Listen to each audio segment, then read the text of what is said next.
consumo constante en dosis pequeñas va a ocasionar bastante daño. Como les decía, tal vez no veamos en animales enfermos, no veamos mortalidad, pero lo vamos a ver en la conversión, en el tamaño de los animales, la desuniformidad también aumenta bastante. También el tipo de micotoxina y el nivel que puede tener de contaminación. O sea, son factores que se tienen que evaluar.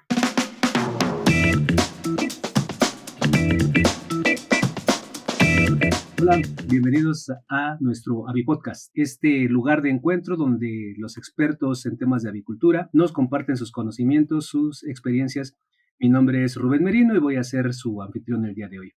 Vamos a platicar, vamos a dar continuidad a un tema del que hemos hablado con anterioridad, que es el de las micotoxinas, y esta vez enfocaremos la conversación al impacto económico que tienen estas micotoxinas en la producción avícola. Para esto nos acompaña la maestra en ciencias, Zoila Coloma, a quien le agradecemos mucho que nos haya aceptado la invitación para conversar sobre este tema tan relevante para la industria avícola. Y antes de empezar en forma nuestra conversación, me gustaría que nos comentaras un poco de tus antecedentes académicos, laborales, cómo fue que te involucraste con la industria avícola. Muy bien, muchas gracias. Hola con todos. Gracias por la invitación. Bueno, les comento un poquito. Miren, yo soy la única veterinaria en mi familia, ¿no? Entonces, cuando yo ingresé a la medicina veterinaria, yo estudié en la Universidad de las Peruanas. Al inicio mi interés era pues por la medicina de animales menores, pero ya dentro de la universidad comencé a sentir más interés por la parte avícola, ¿no? Y la parte de laboratorio. Entonces, aquí en Perú nosotros lo que hacemos al final de la carrera es presentar un trabajo de investigación. Y yo presenté un trabajo de investigación realizado en gallinas de postura comercial, que a la par se desarrollaba en el laboratorio de diagnóstico y en la parte también inmunológica. Entonces fue bastante completo y ahí pues yo me di cuenta que era lo que me gustaba. Posteriormente, también trabajé en diferentes empresas en la parte de control de calidad, diagnóstico, en la parte de postura comercial también. Justo después de unos años ingresé a trabajar en una empresa en donde yo tenía que manejar la parte técnica de aditivos antimicotoxinas. Cuando comencé a investigar, a mí se me abrió pues como un mundo, ¿no? Algo totalmente nuevo. Y yo dije, esto es lo que me gusta. Esto es lo que yo quiero hacer. Así es que me puse a buscar dónde podía aprender más. Y así fue que yo llegué al Laboratorio de Análisis Micotoxicológico de la Universidad Federal de Santa María, ¿no? Conocido como LAMIC, en Brasil. E hice el posgrado con el doctor Carlos Malman y el doctor Paulo Dilkin, ¿no? Ellos son reconocidos investigadores y expertos en el tema de micotoxinas. Estuve ahí haciendo el posgrado y hacíamos también experimentos en animales, ¿no? Veíamos la parte del abate, del sacrificio de los animales, viendo las lesiones. La verdad que fue una experiencia bastante enriquecedora, muy, muy bonita. Y cuando ya regresé a mi país, he abierto una empresa de consultoría y no solamente vemos la parte de gestión de micotoxinas, sino también tengo profesionales con los cuales trabajo que ven todo el proceso productivo de las aves, ¿no? Entonces brindamos ese tipo de consultorías y bueno, y otro de mis sueños era ser pues profesora y también se ha cumplido porque ahora soy docente en el área de microbiología veterinaria en la Escuela de Medicina Veterinaria de la Universidad Ricardo Palma, ¿no? Acá en Lima. Excelente, qué gran historia para todos los jóvenes que nos escuchan, de que obviamente hay que perseguir los sueños, se consiguen, y que la veterinaria, al final de cuentas, nos da un abanico muy amplio de campos que uno puede conocer, experimentar, probar y finalmente encontrar esa ruta que nos hace felices, que nos da satisfacción para el desempeño profesional. Muy bien.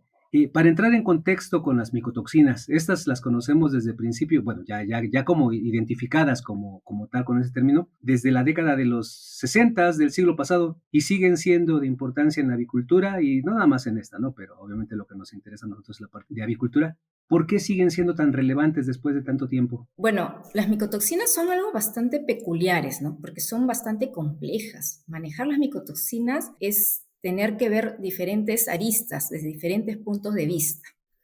Entonces, para poner un ejemplo, ¿no? Nosotros sabemos que las micotoxinas se pueden producir en cualquier etapa del proceso productivo de alimento. Entonces, desde que pongamos como el ejemplo del maíz, ¿no? El grano de maíz, cuando está en el campo, puede sufrir contaminación por hongos micotoxigénicos ¿no? Que se empiezan a reproducir por esporas a través del aire y posteriormente producirse las micotoxinas. Después, en el momento de la cosecha, si nosotros cosechamos un maíz con un porcentaje de humedad muy alto, ¿no? Superior a 13%, también podríamos tener el riesgo de proliferación de hongos y posteriormente producción de micotoxinas. Después, cuando nosotros hacemos la cosecha y hacemos el transporte de este maíz, nosotros que somos países, muchos de nosotros de Latinoamérica, somos dependientes de granos de Estados Unidos, de granos de afuera. Imagínense el tiempo que demora desde la salida del puerto americano hasta llegar a los puertos de nuestros países. Entonces, todo ese trayecto pasa por diferentes temperaturas, diferentes humedades, niveles de oxígeno. Entonces, todas esas variables pueden aumentar el riesgo de la producción de hongos y de micotoxinas. Después de que llega al puerto de cada país, tiene que llegar todavía hasta la granja o tiene que llegar hasta el lugar donde se produce el alimento. Entonces, en cada una de esas etapas, los riesgos van cambiando y se pueden ir presentando las variables. Ahora, yo digo el riesgo de la producción del hongo y posteriormente la micotoxina. ¿Por qué? Porque no necesariamente si el hongo está presente quiere decir que hay micotoxina, pero cuando la micotoxina ya se produjo, ya se queda ahí. O sea, por más que hagamos diferentes métodos que existen para tratar de minimizarlas, la micotoxina se queda, ¿no? Soporta temperaturas muy altas, entonces el riesgo aumenta.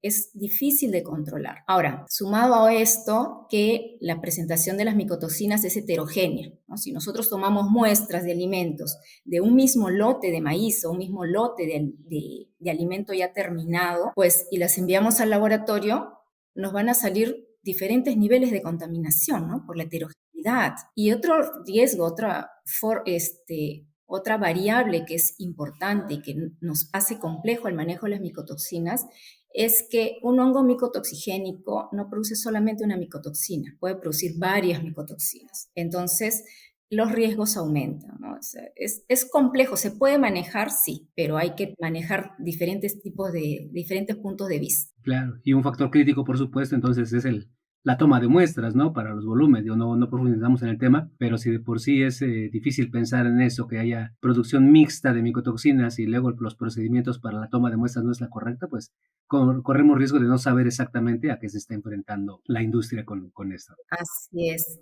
La inadecuada toma de muestra puede representar más del 80% en los errores de los resultados del análisis. Muy interesante. Y también ya abordando esta presentación, esta persistencia de las micotoxinas a lo largo de tanto tiempo, ¿cuáles son las principales pérdidas en el caso de la industria avícola que están asociadas precisamente con la presencia de esas micotoxinas? Bueno, las pérdidas que se pueden dar, hay pérdidas que son directas, ¿no? En los parámetros productivos, por ejemplo, los niveles hasta de la micotoxina o cratoxina, por ejemplo, puede alterar los parámetros productivos en la postura comercial, puede haber una disminución, el 8% de postura, puede también generar la disminución en el peso del huevo, hasta 14 gramos de peso del huevo. Después, en la ganancia de peso, si nosotros hablamos de las aflatoxinas, que son micotoxinas que afectan principalmente la parte hepática y también la parte inmunitaria, pues los animales que consumen esta toxina se ven disminuidos en tamaño y en peso, ¿no? La conversión alimenticia se ve bastante afectada. Y un animal que ya está disminuido, ya es un animal que no va a alcanzar su techo genético, ¿no? Por más que pase este episodio de micotoxicosis, es un animal que ya quedó disminuido. Después tenemos otros tipos de pérdidas indirectas que tal vez nosotros no vemos lesiones propiamente, ¿no? No hay un aumento de mortalidad, pero la parte inmunológica es bastante afectada por las micotoxinas, ¿no? La mayoría de las micotoxinas, aflatoxina, fumonicina, los tricotecenos, afectan la parte inmune y esto se ve reflejado en los parámetros productivos porque nosotros ya sabemos que el 75% del sistema inmunológico está asociado al tracto gastrointestinal. Entonces se ve alterada las vellosidades, la absorción de nutrientes, así como también tenemos ahí uniones estrechas, ¿no? La fisiología del animal es tan perfecta que permite que entre estas uniones estrechas pueda pasar los nutrientes, pueden pasar los electrolitos, pueda pasar el agua y no pasar toxinas, no pasar microorganismos patógenos. Pero las micotoxinas alteran esta permeabilidad, estas uniones estrechas, permitiendo que patógenos puedan ingresar e ingresen hacia el torrente sanguíneo. Entonces, los animales van a estar inmunosuprimidos, los animales van a tener enfermedades y al estar inmunosuprimidos la respuesta va a ser menor. Por más que nosotros hagamos un tratamiento, la respuesta no va a ser la adecuada. Otro tipo de efecto, pues, es frente a la respuesta a las vacunas, ¿no? Nosotros tenemos un programa de vacunación, cada empresa maneja programas de vacunación y si en caso el animal ha estado consumiendo niveles de micotoxinas justo durante el proceso de vacunación, pues los títulos de anticuerpos no van a ser los adecuados, porque las micotoxinas producen depresión linfoide, ¿no? Las células que ayudan a la parte de producción de células inmunológicas. Entonces, el animal puede llegar a tener un desafío de campo y los productores piensan pues que el animal está protegido por la vacuna, pero al final la vacuna piensan que se puede haber quebrado y no es así, ¿no? Todo el proceso de vacunación pudo haber sido el correcto, el adecuado, pero si la micotoxina estuvo presente, la respuesta inmune no fue la esperada, ¿no? Y eso se ve en los porcentajes de morbilidad. Y eso también va a depender, obviamente, de la combinación de las micotoxinas, de la dosis, del tiempo del consumo, ¿cierto? Exacto, ¿no? Ahí se tiene que ver mucho la edad del animal, ¿no? Los más jóvenes son los más susceptibles y los mayores también. El tiempo en el que está consumiendo una micotoxicosis, un consumo constante en dosis pequeñas va a ocasionar bastante daño. Como les decía, no sé, tal vez no veamos en animales enfermos, no veamos mortalidad, pero lo vamos a ver en la conversión, en el tamaño de los animales, la desuniformidad también aumenta bastante. También el tipo de micotoxina y el nivel que puede tener de contaminación. O sea, son factores que se tienen que evaluar. Y yo creo que también muy difícil de medir y de asignar cuando la rentabilidad de la empresa no es la esperada, separar los factores de qué pudo haber ocurrido, por qué se incrementó el consumo de alimento, por qué se afectó el índice de conversión, por qué la mortalidad, etcétera.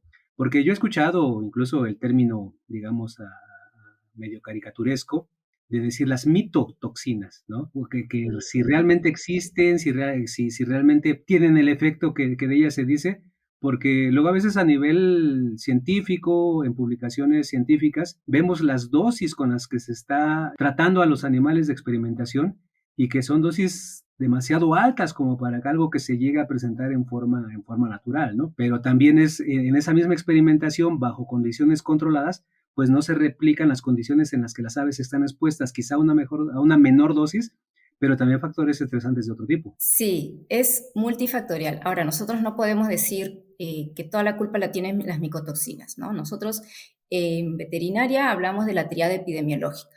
Tiene que estar presente el agente, que sería la micotoxina, el huésped, que sería el ave, y el ambiente, ¿no? Que serían las condiciones que se han dado para que se dé esta micotoxicosis.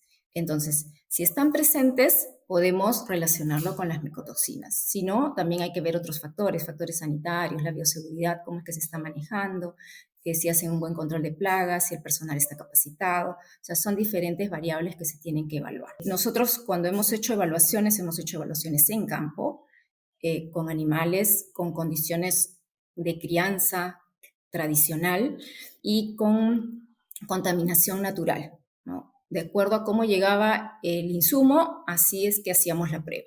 Y ahí podíamos ver las lesiones, hemos visto los signos clínicos compatibles con las micotoxicosis y o sea, se ve, ¿no? Se ve y hemos visto niveles de micotoxinas, pues, que son por superiores a los límites máximos tolerables, entre comillas, ¿no? Porque depende del estado sanitario de la empresa. Y cada empresa es un mundo aparte, ¿no? O sea, no se puede estandarizar todo así como si todas las empresas se fueran iguales, ¿no? los manejos son diferentes. Claro, y eso me lleva a la otra idea. Cuando se empezó el conocimiento, la investigación, el reconocimiento de la existencia de estos metabolitos secundarios de los hongos que llamamos micotoxinas, pues se tuvo conocimiento primero de las denominadas aflatoxinas. Y ya con el paso del tiempo, pues obviamente se han identificado más. Y durante mucho tiempo, por lo menos para el caso de la avicultura, esas aflatoxinas se consideraban las más importantes. ¿Esto sigue siendo así? ¿Cómo ha cambiado en los últimos años? ¿Cómo se comporta la presentación de esas micotoxinas en América Latina? Bueno, las moléculas llamadas micotoxinas existen más de 400, ¿no? Sí es muy cierto, la primera o la más importante que se dio al inicio en la década de los 60 en la avicultura fue las aflatoxinas. Hace aproximadamente en el año 2014, 2015, ya se creían que estaban un poco más controladas, ¿no? O sea, ver casos de aflatoxicosis en campo era difícil, pero posteriormente, a partir del año 2016, 2017, ya se ha empezado a ver nuevamente. Yo he tenido casos de clientes que ellos no podían creerlo, no lo podían creerlo, o sea, enviaban a analizar su alimento y no encontraban solamente afla, encontraban afla con fumo y con tricoticenos. Entonces, veíamos nosotros a los animales con signos clínicos nerviosos, animales de, o sea, estamos diciendo pollos de engorde de aproximadamente 18 días, que no podían caminar, que estaban con las alas hacia atrás y caían así de pecho, podríamos decirlo, ¿no? Entonces, veíamos postradas las aves que querían acercarse al bebedero, al comedero y no podían, y cuando comenzábamos a hacer ya toda la investigación en conjunto, el análisis del alimento, las necropsias y los análisis también en laboratorio, porque nosotros hacemos diferentes tipos de pruebas, pues sí, era micotoxicosis, ¿no? Y eso ya se está viendo ya en los últimos años. Entonces, también vemos lesiones, por ejemplo, las aflatoxinas, uno de los efectos que tiene es que altera los factores de coagulación. Entonces nosotros vemos cómo se ven las lesiones en el músculo, se ven zonas equimóticas, hemorrágicas, y les estoy contando de hace cuánto, 2 meses, 3 meses. Sí, que eso era lo característico cuando estaban consideradas dentro de ese denominado síndrome anémico hemorrágico del principio de los 60 del siglo pasado. Claro, exacto. Ahora que está sumado ahora con la fumonicinas, que las fumonicinas tenemos trabajo con ellas ya hace varios años, y con los tricotecenos, que los tricotecenos vemos las lesiones, ¿no? En el pico, en la lengua, en el paladar superior, paladar inferior, porque son pues toxinas cáusticas. Nosotros hemos podido apreciar cómo es que se ven todas esas lesiones. Hemos visto gallos reproductores sin lengua. También hemos visto casos de los gallos con los testículos atrofiados, y eso repercute obviamente en la productividad económica de las empresas, ¿no? El porcentaje de fertilidad también, cómo se ve disminuido, la mortalidad embrionaria, o sea, todo eso lo estamos apreciando. Entonces, tenemos afla, tenemos fumo, tenemos tricotecenos, tenemos ácido ciclopiazónico, y bueno, y ahora las micotoxinas enmascaradas, ¿no? Que también están presentes y que se están estudiando, ¿no? Y la cearalenona, que se dice que en la avicultura no afecta mucho, pero lo hemos visto con los testículos atrofiados en los reproductores. Sobre todo en los reproductores es donde van a tener mayor impacto. Y entonces podemos considerar que en toda América Latina el comportamiento es más o menos el mismo, o por algunas regiones, precisamente por el origen de los granos utilizados para la elaboración del alimento, puede haber algunas variaciones respecto a cuál es la más frecuente o que está en mayores concentraciones. Generalmente es por el origen del maíz, ¿no? Lo primero que nosotros hacemos cuando alguien nos hace la consulta, decimos, ¿qué maíz has comprado? Puede ser americano, puede ser argentino, puede ser brasileño, ¿no? Generalmente esos son los 3 tipos de maíz con los que trabajan. Entonces, el mayor porcentaje de contaminación es por afla, por fumo y por tricotecenos, ¿no? Es lo que más se encuentra, ¿sí?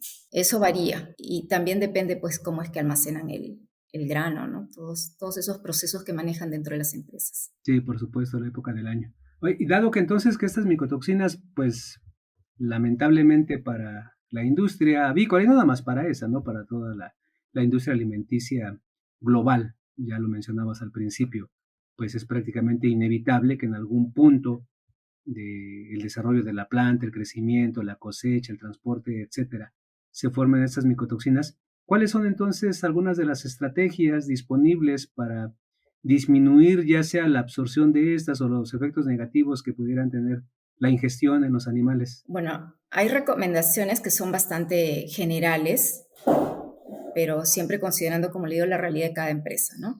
Entonces, lo primero es tratar de trabajar con un maíz que sea, o con un grano, digamos, que sea de buena calidad. En ocasiones, por la escasez, uno compra lo que hay, esa es la verdad. Y más en los países dependientes, ¿no? Eso. Y nosotros compramos lo que los otros no quieren, ¿no? Es así. Entonces, ¿qué podemos hacer? Pues utilizar la mesa densimétrica, ¿no? Separar los granos que están quebrados, los granos que han perdido la cutícula protectora natural que tiene cada grano y separarlos, ¿no?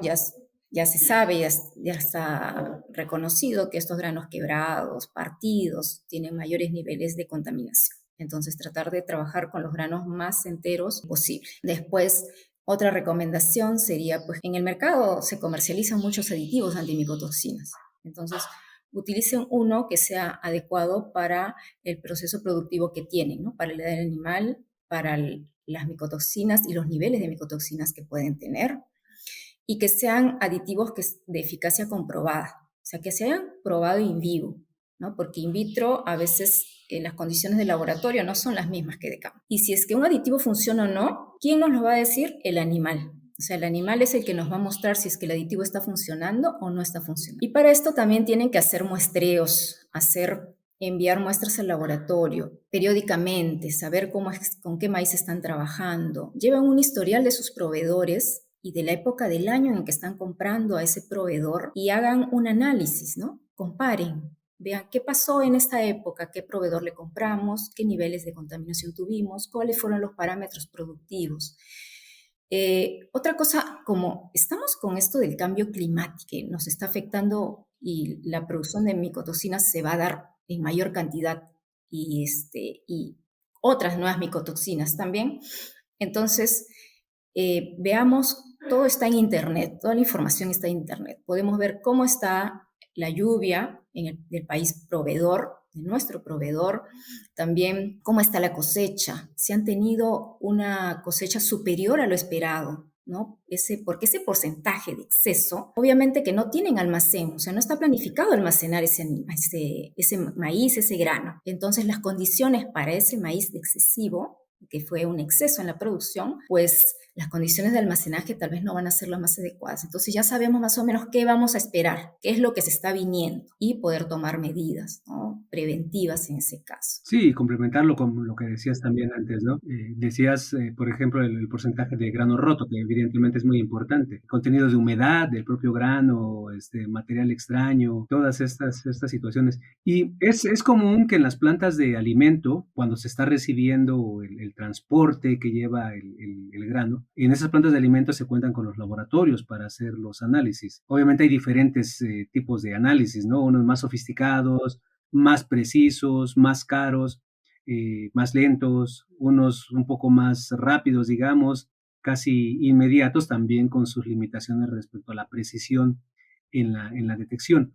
Pero para esta velocidad con la que se necesita confirmar o por lo menos estimar la concentración de micotoxinas, ¿qué recomendaciones o qué opinión tienes sobre las pruebas que se pueden hacer en las plantas de alimento, pues para de inmediato saber cómo está la calidad del producto que reciben? Lo importante es tener por lo menos una data, ¿no? Una data con lo que vamos a trabajar, porque tampoco en ocasiones la empresa no cuenta pues con laboratorios muy sofisticados, ¿no? Y lo ideal sería hacerlo por cromatografía líquida, alta resolución, ¿no? Acoplada a espectrometría de masas. Pero si no, si tienen las columnas de flujo laminar, pueden trabajarlas, pueden trabajar con los kits de LISA. Ahora también hay una tecnología de NIR, ¿no? Que se trabaja mucho en Brasil, que tienen con un equipo NIR, ¿no? Envían el espectro y desde Brasil les dicen en minutos cuáles son los niveles de micotoxinas que están teniendo en el alimento o en el grano. Entonces, a no tener ningún dato, es mejor, aunque sea tener una prueba que sea solamente cualitativa o semi-cuantitativa, para saber cuál es nuestro punto de partida y poder a partir de ahí hacer los manejos. Obviamente, ya se ha comentado aquí, ¿no? Pues muchas veces las empresas avícolas trabajan con lo que hay y reciben el lote del grano con cierto grado de contaminación. ¿Qué opciones tienen ahí? Ya comentabas también el asunto de, por ejemplo, intentar usar secuestrantes, pero no sé, combinar o mezclar un alimento con un grado de contaminación cercano por arriba de los límites que se puedan conseguir, considerar seguros con respecto a otro que no tenga tanto. Claro, para evitar las mermas, ¿no? Pero siempre es bueno hacer una evaluación económica, ¿no? Yo trabajo mucho con números, ¿no? Con evaluaciones económicas. Entonces, por ejemplo, 20 ppb de aflatoxina en 35.000 pollos de 42 días me representa una merma de $1.000, ¿no? Entonces, ese es un número. Entonces, cada empresa debería hacer su evaluación económica, pero ya si nosotros tenemos ya ese maíz, ese grano y no tenemos otra opción, eh, hay que tratar de diluirlo, ¿no? Diluir la contaminación. Entonces, agregar en cantidades más pequeñas o mezclarlo pues con uno que esté en mejor calidad, en menor concentración, para tratar de diluir los niveles de contaminación y dárselo en edades que sean menos riesgosas, ¿no? No darle por ejemplo, a las aves de las primeras semanas, ¿no? Tal vez las aves que van a estar ya pues casi a término o en gallinas de postura comercial en ciertas edades. Eso tienen que ir manejando y evaluando, ¿no? Haciendo su riesgo-beneficio. Pero hay que tratar de diluirlo. También tiene su gran desafío respecto al tamaño de las empresas, ¿no? En México, por ejemplo, la industria avícola se ha fortalecido en los últimos años, ha crecido el volumen de la producción, pero lo que es cierto es que el número de empresas ha disminuido. Entonces las compañías grandes pues son muy grandes y también su volumen de utilización de granos pues es gigantesco, muchas granjas, muchas edades, crianza mixta, géneros separados. También desde el punto de vista logístico debe ser muy complicado tratar de hacer mezclas de un grano que tiene mucho con uno que tiene poco. Sí, lo que tienen que cuidar también bastante es el almacenaje. Limpien siempre también los silos, porque lo que hemos visto, o sea, que se acumula ahí unos bolos, vemos en las esquinas, ¿no? En los ángulos ahí del silo, donde se acumula la humedad, está el hongo, está todo ahí.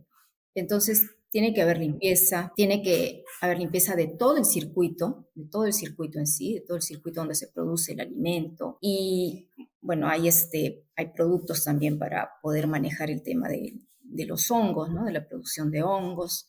O sea, en el mercado van a encontrar herramientas, eso sí se puede hacer. Es difícil, hay que tratar de tener la cantidad que se va a utilizar en el menor tiempo posible para no tener almacenado muchos días. A veces tenemos el alimento pues almacenado 10 días y vemos el resto, ya lo último que está quedando, que es casi el polvillo. Ahí es donde hay mayor cantidad, mayor niveles de contaminación.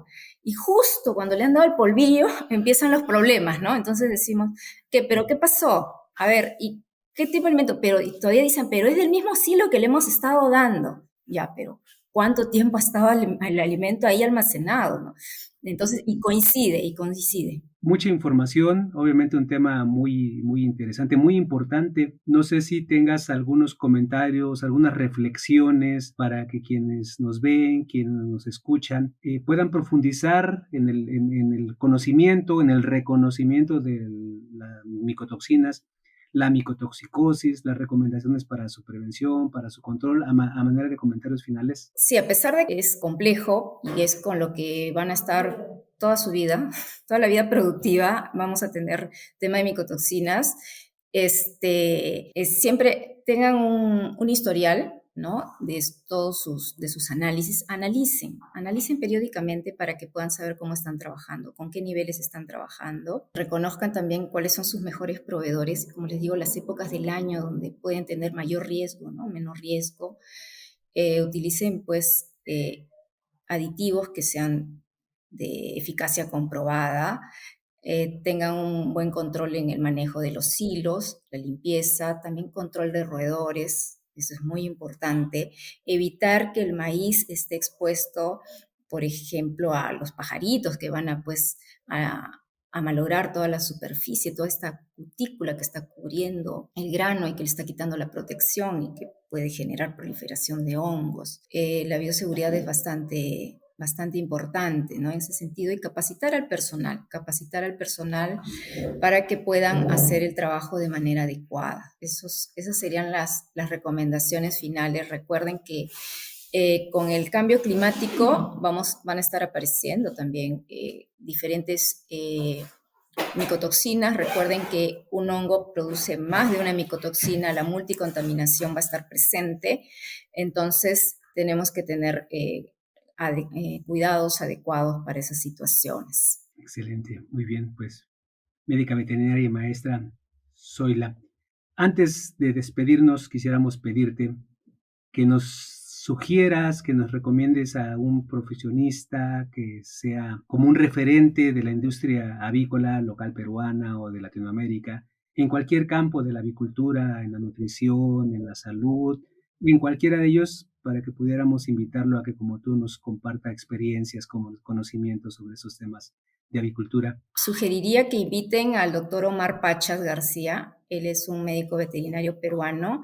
Él tiene amplia experiencia en todo el proceso productivo avícola, ¿no? Él ha manejado desde reproductoras, plantas de incubación, gallina de postura comercial, pollo de engorde, conoce mucho el tema de sanidad, de bioseguridad, y es muy bueno en la parte de reproducción también, ¿no? Entonces, yo creo que sería muy interesante poder escuchar. Pues excelente. Aquí el equipo de trabajo de la Bipodcast pues se encargará de obtener la información para extenderle la invitación. Ojalá que nos la acepte. Ajá, y él, bueno, y la experiencia que él tiene no solamente es en galpones tradicionales, sino también en galpones climatizados. Excelente. Muy bien, pues nuevamente médica veterinaria y maestra en ciencias. Soy La Coloma. Muchísimas gracias por aceptar la invitación, por platicar con nosotros y compartirnos esos conocimientos y esas experiencias. Esperemos que no sea la única vez que nos acompañes. A ustedes, ha sido un gusto. Quedo a disposición. Gracias. Hasta luego.